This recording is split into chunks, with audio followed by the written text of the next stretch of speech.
Hi, Mako, how you doing? Yeah, I'm good, thank you. Just some reactions to Saturday and what it meant to you to come off the bench and play your part in such an historic win. Yeah, we're obviously very pleased to get the tour off the way we wanted. To win against the world champions in their backyard is never easy. And also, as a team, we're very pleased with the result. But we know that this weekend will be the biggest game of the tour. Did you have a point to prove yourself on Saturday? No, no. Obviously, preparation-wise, it's not the same. Having to come in, unfortunately, for win. And for me, it was just a case of doing my job for the team, making sure that I come off the bench and add impetus. And felt like the whole match day squad or the whole squad themselves did their job. Rassi Erasmus has labelled you reckless and dangerous for hauling up Cheslin Colby in the second half. What do you remember about that incident, and how would you react to that?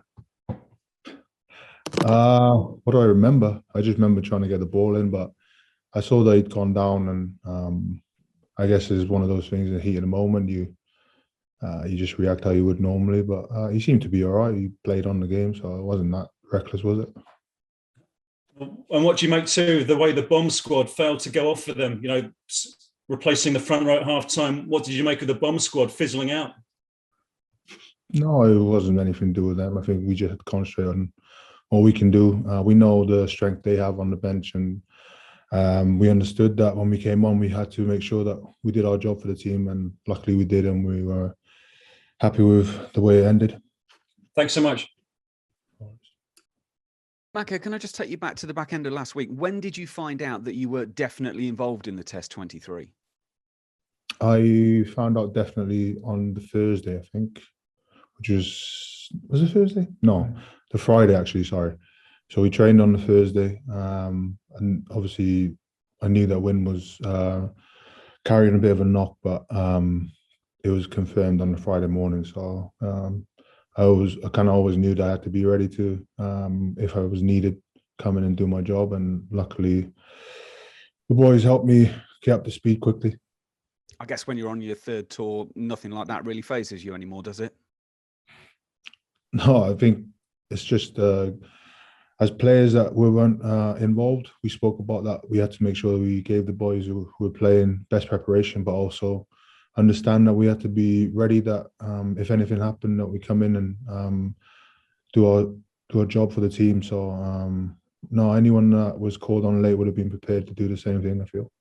Steve's just said Win is a bit of a doubt for this weekend, but no one else will be coming out as cover. Does that mean Xander, Tiger, or Carl may be having to do a bit of loose head practice just in case?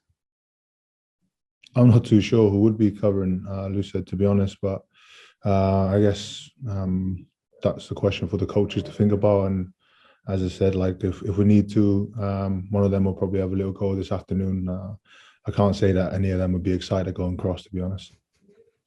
How quickly did the atmosphere change after Saturday from celebration and winning the game to let's get back to business? Pretty much in the change room, to be honest. Came in and our win just spoke to us. We're obviously delighted with the result, but we fully comprehend that this weekend it'll be an even bigger challenge. They'll be wounded after that, and with the series on the line, we know that it's going to be a step up again this weekend. When you think back to 2013, obviously you won the first test in Brisbane, down to Melbourne, and that was a nail biter as well. Just because you win the first test doesn't guarantee you anything, does it? No, exactly. Not just 2013. We've spoken about in 2001 when they won the series there as well, and well, won the first test, sorry, and then they ended up losing the series. So that was one game, as one part of three. On to the next one now, and again there'll be a fresh, clean slate this weekend, and we know that anything that happened on Saturday doesn't really matter this weekend. You may not be that surprised to hear, but an awful lot of people are talking about Mauro's performance on Saturday. As someone who's known him for as long as you have, does anything he does surprise you anymore? I guess you kind of get used to it when you're playing with him and you're in and around him every day in training. So everything he does on the field is product of what he does away from it. So Trains hard, works his socks off, to be fair to him, and pays dividends. Can come weekend, he puts in performances like that. But no, you're still in awe a little bit as well. The amount of work he got through, the level of physicality, and just how he's able to kind of move on to the next job without thinking too much. Something that he's got better and better with as he's got older. Thank you, Mako. Hi, Mako. How would you describe the way you kind of react when you find out that you weren't initially in the 23 when the team was announced to the squad last week? And I just want to try and get an idea of the mentality of the guys who don't make that squad, and how much it means to them to try and break in. It's obviously different for everyone, but for myself personally, it was hard. The initial reaction was frustration, and you start wondering what you could have done. But the best thing about it is Gats was very open about it, and said that anyone wants to speak about selection, come and talk to me, and every player who wanted to do that did that.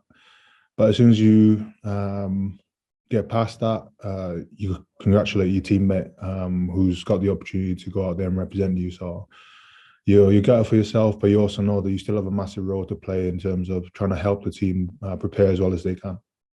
I'm sure you could have asked a similar question earlier, but was that in your mind when you came in, when you got onto the pitch, you thought, right, I've got this chance now. This is something I have to grasp. Exactly. I think having been fortunate enough to play in some games before for the Lions, I understood that if I did get the opportunity, that I had to make sure that I did my job, and but fully grasped take hold of it and make sure I don't waste that opportunity, because there's 15, 13, 14 other lads that would love to be in my position. So I didn't really, I tried not to undersell it and just making sure that I went out there and did my job. Cheers, Michael. Hi, Mako. Warren said to us yesterday that when you first came on the tour, he told you weren't fit enough. How did you take that, and what improvements have been made on that score? Yeah, I think fitness has always been something that I have to keep on top of since I've started, really. So no, it was obviously a step up coming into the Lions camp, having not been in for the first week of Jersey, I think, but I knew that condition-wise that I was in good hands here with the S&C staff and the medical staff here to get myself to a place where I'm able to help the team. So no, it's one of those things where you just, nothing really, there's no shortcuts about it. It just takes a lot of hard work, extras off the field with the team around. And he also said he adjusted, or the Lions have adjusted your scrummaging technique. What exactly have you done in that area? Yeah, obviously coming here and working with Makos, he's been great for me, just looking at things differently, the way I'm able to set up and where I'm able to use my bind and stuff like that. So little tweaks here and there has allowed me to present better pictures, but also give me a chance to attack a little bit more. So no, it's been great for me coming here and finding new ways of trying to scrum, really, or different techniques, really. Thank you. Mako, hi. Is it a career first for you to be called out by a rival coach on social media? On social media, maybe, but no, I think the same happened in 2013 when their coach, or not coach, but someone, Bob Dwyer, said something about my scrummaging as well then. So, but maybe, yeah, probably the first time a coach has said something. It just, I don't know, do you find it a bit surreal? Are you a bit surprised? I mean, you said you didn't think what you did was reckless. I guess you're just a bit baffled, eh? Oh, I guess if he was really hurt, then it is a bit reckless. But I just felt like the collision wasn't that bad. I saw that people were putting it up and mentioning it, but I guess we were behind at the time. We just wanted to get a bit of tempo in the game, so I wanted to get the ball off him. And if I did hurt him, then I do apologise. But as I mentioned, in the heat of the moment, you kind of just playing and reacting as you would naturally. And just last one from me. Just how does it feel as a pack after what you achieved at the weekend and how you want to keep that going? It's sort of quite a psychological statement, I guess, you've made, and you want to keep that going. No, we understood fully that to beat the world champions, you had to take them on up front. So for us, we knew the challenge going into the game, and it's no different. I think we're obviously, as I mentioned earlier, we're pleased with how the game went on Saturday, but we understand that this weekend is going to be a bigger challenge, and what we did last week won't matter, and it won't be enough this week. So we're looking forward to another big test now, and so a case of getting our preparation right to go out and give our best shot. Thank you.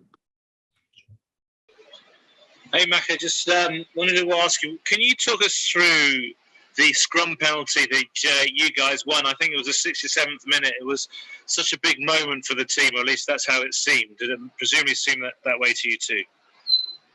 Yeah, definitely. I think for us, as I mentioned there, the scrum of the set piece battle was key in this game, and in terms of that scrum, we were kind of under the pump a little bit in our half. Didn't help ourselves by putting ourselves under pressure a little bit, and as a pack, we knew that the easiest way to get out of there was to try and get something out of the scrum, whether it was clean delivery or a penalty like we did. So no, it was massive for us just to relieve the pressure a little bit, but also kind of get us back on their half. And did it kind of persuade you that you can do that over and over again? I think we felt as a team that if we get our process right, that we can pose them some threat in the scrum. And the very first scrum when I came on, we tried, but it doesn't happen the first one or the second one. It takes a bit going. And no, we were very happy with getting that penalty, as I mentioned, to get ourselves up the pitch a bit. Thank you. Yes. Thank you very much, everyone. Thank you. Cheers, Mako. Thank you very much.